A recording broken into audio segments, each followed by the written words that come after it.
Hello students, good morning to all of you. बेटा आज हम 9th क्लास का चैप्टर नंबर 2 करवा रहे हैं जिसका नाम है cell. So let's we are going to start this video. The word cell was derived from the Greek word cellula which means small room.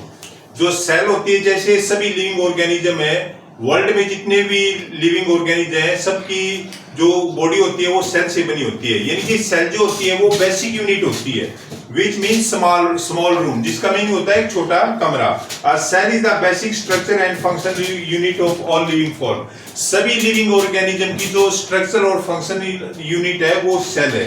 Study of cell structure and composition of cell is called cytology. जो cell की जो study होती है, cell की जिसके अंतर्गत study होती है उसको बोलते हैं साइटोलॉजी। क्या बोलते हैं? साइटोलॉजी।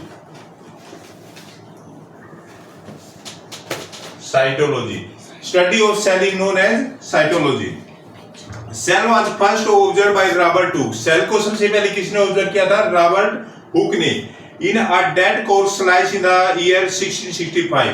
1665 में रॉबर्ट हुक ने सबसे पहले जो है वो सेल को इन्वेंट किया था, सेल के बारे में उसने एक्सप्लेन किया था। He described about this in his book Micrographia. उन्होंने एक पुस्तक लिखी थी जिसका नाम था माइक्रोग्राफिक। उसमें उन्होंने सेल के बारे में एक्सप्लेन किया था।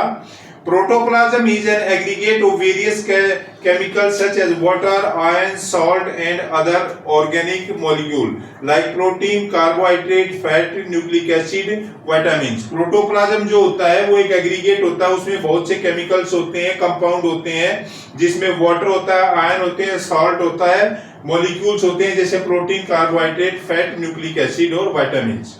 The term protoplasm was coined by the Purkinje in 1839। 1839 में प्रोटोप्लाज्म का जो है वो सबसे पहले नाम दिया था पुरकेंजी ने। Protoplasm was discovered by Felix Dujardin and named as sarcode. और इसको नाम क्या दिया गया था? Sarcode. Cell theory. Cell theory का क्या मीनिंग होता है? Two biologist Schleiden and Schwann gave the cell theory which was later on explained by the Rudolf Virchow। Cell theory states that cell theory क्या स्टेट करती है कि all plant and animal are composed of cell। कि जितने भी plant होते हैं, जितने भी एनिमल होते हैं, सभी जो है वो सेल से बने होते हैं। Cell is the basic unit of life. जो सेल होती है वो जीवन की आधारभूत इकाई है। इट मीन्स कि सभी जीवों का जो शरीर होता है वो कोशिका से बना होता है। All cell arise from the pre existing cell. जो कोशिका होती है वो पहले वाली कोशिका से उसका जन्म होता है, वो उत्पन्न होती है। प्री एग्जिस्टिंग सेल, जो पहले कोई कोशिका होती है उससे नई कोशिका बनती है। Virus are exceptional of cell theory. Virus को एक्सेप्शनल में रखा गया है, अपवाद में रखा गया है, क्योंकि जो वायरस होता है उसको लिविंग और नॉन लिविंग की बॉर्डर लाइन के बीच में रखा गया है। जब ये किसी लिविंग ऑर्गेनिज्म में एंटर करता है तो ये रेप्लिकेट करना शुरू कर देता है और लिविंग ऑर्गेनिज्म की तरह बिहेव करता है। लेकिन एक लिविंग ऑर्गेनिज्म से बाहर ये एक क्रिस्टल की तरह बिहेव करता है। तो सेल को किसने खोजा था? 1665 में रॉबर्ट हुक ने। रॉबर्ट ब्राउन ने क्या खोजा था? न्यूक्लियस को। न्यूक्लियस की खोज किसने की थी? रॉबर्ट ब्राउन ने। Characteristics of cell. सेल के क्या कैरेक्टरिस्टिक्स होते हैं, ये बहुत इंपॉर्टेंट नोट्स हमने बनाए हैं, आपके लिए प्रिपेयर किए हैं, और ये आपको जो है हम इसका लिंक आपको दे देंगे। ये नोट्स आपके लिए बहुत यूजफुल रहेंगे। Characteristics of cell. सेल के क्या कैरेक्टरिस्टिक्स होते हैं? Shape of cell of various organism have different. Shape of cell varies not only in different organism but also different parts of same organism। Cell में भी spherical, ये spherical भी हो सकती है, अलग अलग शेप होती है कोशिका की, ओवल भी हो सकती है, एलिप्टिकल भी हो सकती है, स्पिंडल शेप भी हो सकती है, क्यूबॉइडल भी हो सकती है और पॉलीगनल भी हो सकती है। Shape of the cell mainly depend upon the function that perform. कोशिका जैसा कार्य करती है उसके अकॉर्डिंग उसकी शेप बनती है। अब सेल का जो साइज होता है, the size of the cell widely vary in different organism. In prokaryotic cell size is between 1 to 10 micrometre. Cell दो प्रकार की होती है, एक प्रोकैरियोटिक सेल होता है, एक यूकैरियोटिक होता है। Pro means primitive, you means true. जिस सेल में एक प्रिमिटिव न्यूक्लियस होता है, यानी ट्रू न्यूक्लियस नहीं होता, वो प्रीकैरियोटिक सेल होती है, और जिसमें एक ट्रू न्यूक्लियस होता है वह एक यूकैरियोटिक सेल होती है। लार्जेस्ट प्लांट सेल कौन सी है? एस्टिबुलेरिया जो है वो सबसे लार्जेस्ट प्लांट सेल है। स्मॉलेस्ट जो होती है एनिमल सेल कौन सी है, लार्जेस्ट एनिमल सेल कौन सी है, ऑस्ट्रिच है। ऑस्ट्रिच जो स्ट्रुमरुकांडा है वो सबसे बड़ी जो है वो सेल का एग्जांपल है एनिमल सेल का। Some organism are one cellular, कुछ ऑर्गेनिज्म एक सेल से बने होते हैं जिसको यूनिसेलुलर बोलते हैं। क्या बोलते हैं? यूनिसेलुलर। कुछ ऑर्गेनिज्म ऐसे होते हैं जिसकी बॉडी जो होती है एक से ज्यादा कोशिका से बनी होती है, उसको मल्टी सेलुलर ऑर्गेनिज्म कहते हैं। Multi means many, whose body is made up of more than one cell, that organism is known as multicellular organism। Cell number single cell से बनी होती है उसको क्या बोलते हैं? यूनिसेलुलर। और मल्टी सेलुलर क्या होता है? लार्ज नंबर ऑफ सेल जिससे बॉडी बनी होती है। Function, all function are pre performed by the single cell, यानी यूनिसेलुलर में सिंगल सेल ही सभी फंक्शन जो है वो परफॉर्म करती है, लेकिन मल्टी सेलुलर में different cell perform different specific function.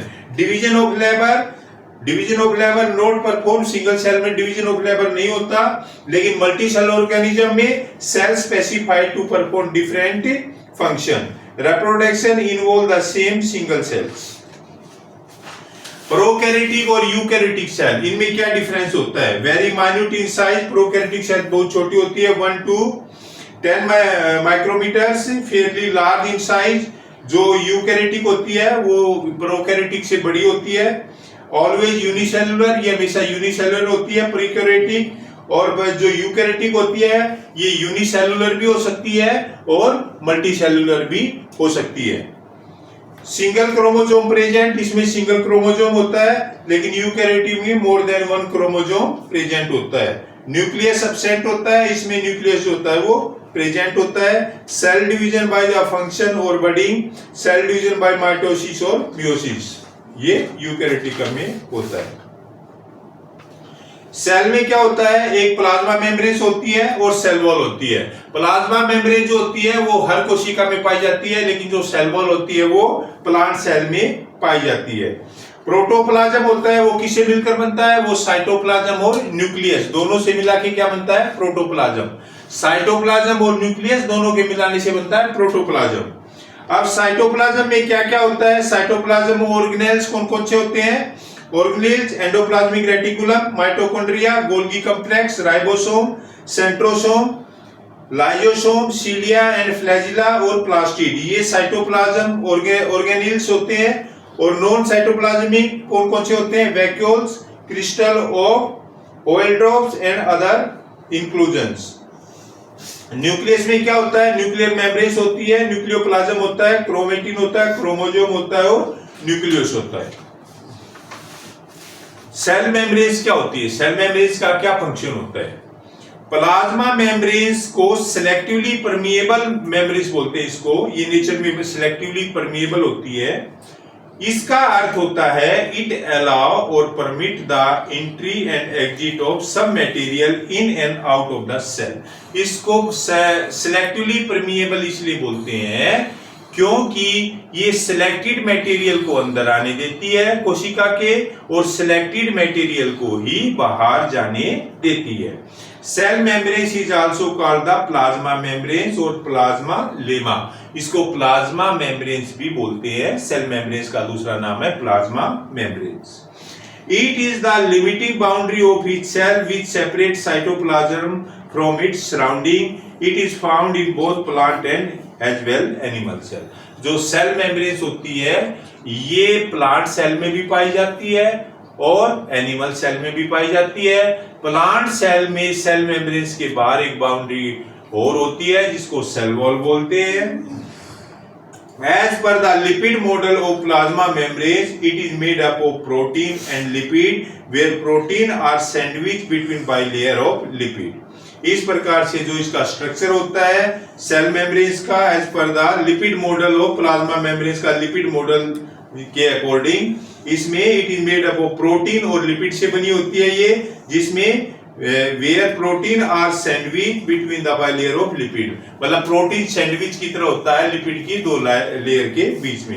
It is flexible and can be folded, broken and reunited, इसको आसानी से फोल्ड किया जा सकता है।